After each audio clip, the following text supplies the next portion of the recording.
Everything she told me was worth a movie or a series. I guess Lena's story can answer many questions. The mine is not just a mine. The people who dug there made the biggest mistake.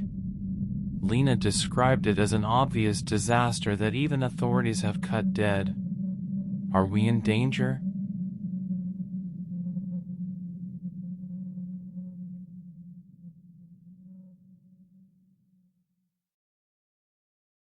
I am going to tell you everything she told me in that astonishing interview. I am doing this because I know that place is not normal. Back in 2005, I saw something that has made me go crazy since then. I might tell you about my sightings later. Now that I found Lena, it's my chance, after what happened to those poor campers. Lena is a 70-year-old respected lady. She worked in the mine many years ago. Probably in her 30s. What she has revealed can add to this unfortunate event in the mine, which, by the way, is not the only tragic event. The 13 who were never found. The disappearance of a person that awful night. The people involved talked about metallic voices, bright lights, and strange beings. For Lena, all this adds up.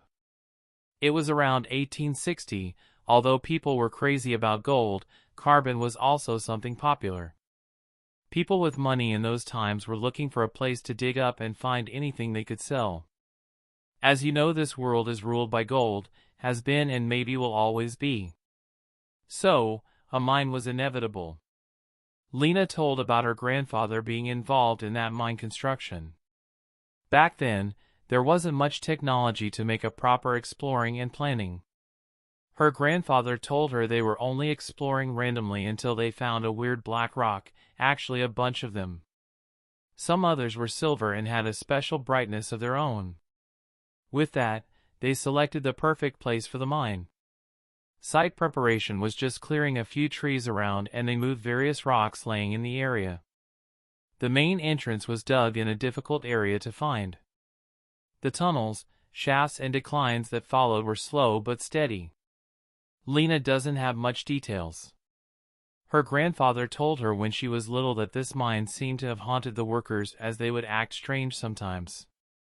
It opened officially around 1880. A little earlier perhaps. I asked Lena the obvious questions here. How deep does it go? Or how many levels are there to the mine? Her answer made me want more information, like children when they see candy. She said there are 3 known levels. The surface with a couple of offices where she would work later in her life and 2 others where the workers spend most of their day. But she also said there was a rumor for so many years that there used to be a 4th level, a prohibited area that no one knew. Even though the rumor said it was a small area, the question still remains. Is there a 4th level? What could be hidden there to this day? Yes, indeed, she worked in the mine. She started working there in 1957. She was in charge of some administration tasks and payroll sometimes. When the owners showed up, she had to tend to them.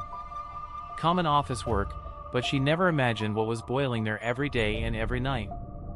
When I asked her about her working days, she appeared a little uncomfortable, but she was committed to the interview, so she carried on. I asked her why the uncomfortableness, and she was clear. She was the only girl there for so many years.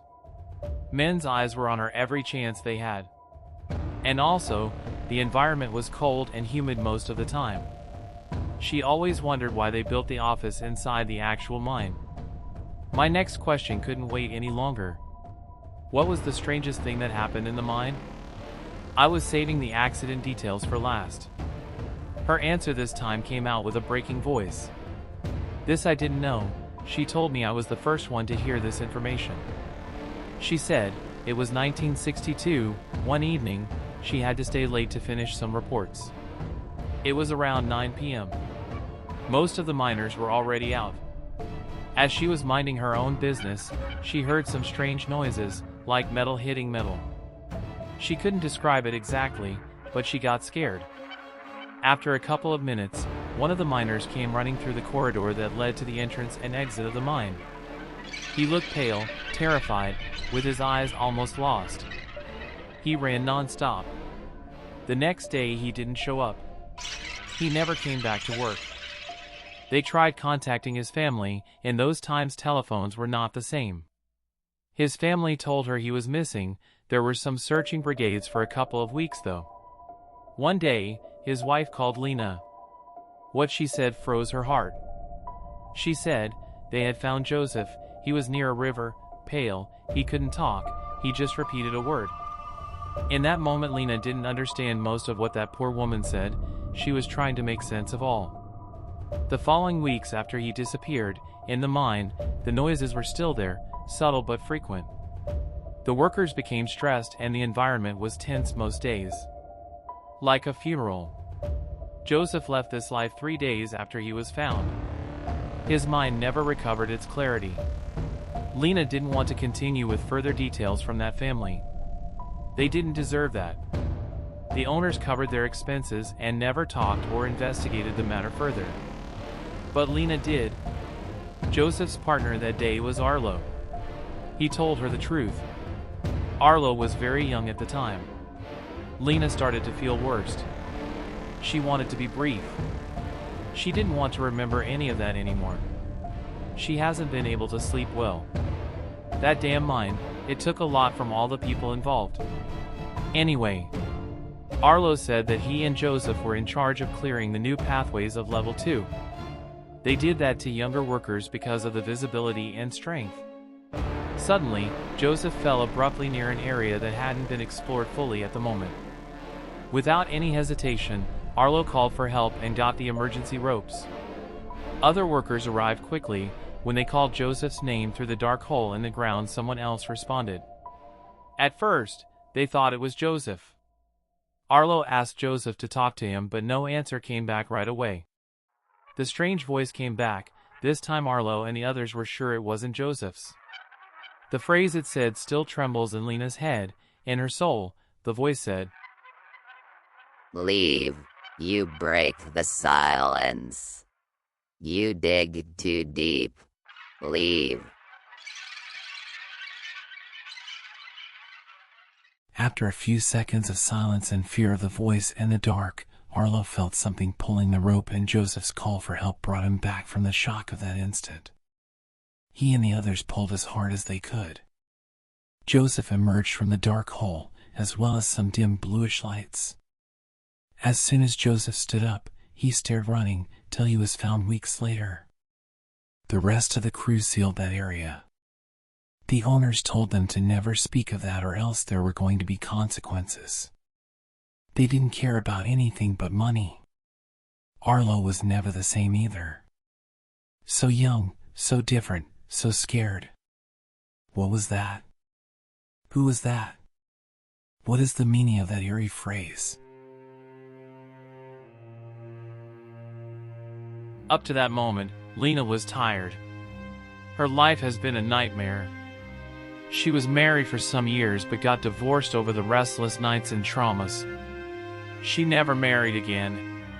She had an only child. She worked at a mini market for some years after the mine. Traveled to other places with her daughter trying to forget. But she couldn't. The echoes of that mine still haunt her every other night. Black Ash Mine. Finally, we know the name. They named it after the mist that scattered when they finished the first level. Black ash became ordinary in the surroundings for some years. It has always smelled like metal. I have to end the interview here. It's almost a miracle that she wanted to meet me for the interview. I guess the questions about the accident will have to wait. Perhaps I could try with Allegra, Lena's granddaughter. By the end of the night, Lena remembered something else. Something you might already know. A couple of months ago she was at a convenience store where her only granddaughter works. This store is by the road that leads to Black Ash Mine. Some cars arrived. There were some young people getting some alcohol and different stuff. They bragged about their camping trip. One of them mentioned the legend of the mine. I guess his name was Zach because a girl to his side told him to stop talking about it. They saw Lena's granddaughter, the cashier of the store, was uncomfortable at the moment, maybe because they mentioned the legend. Lena couldn't resist but to warn them. She told them to be careful, to avoid getting near the mine's surroundings, especially at night, as there was something otherworldly. She told them, "My name is Lena, believe me." But given the latest news, I guess they didn't care for her warning.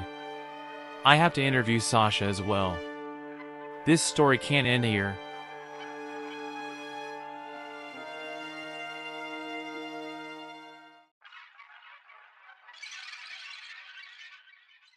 Thank you for watching.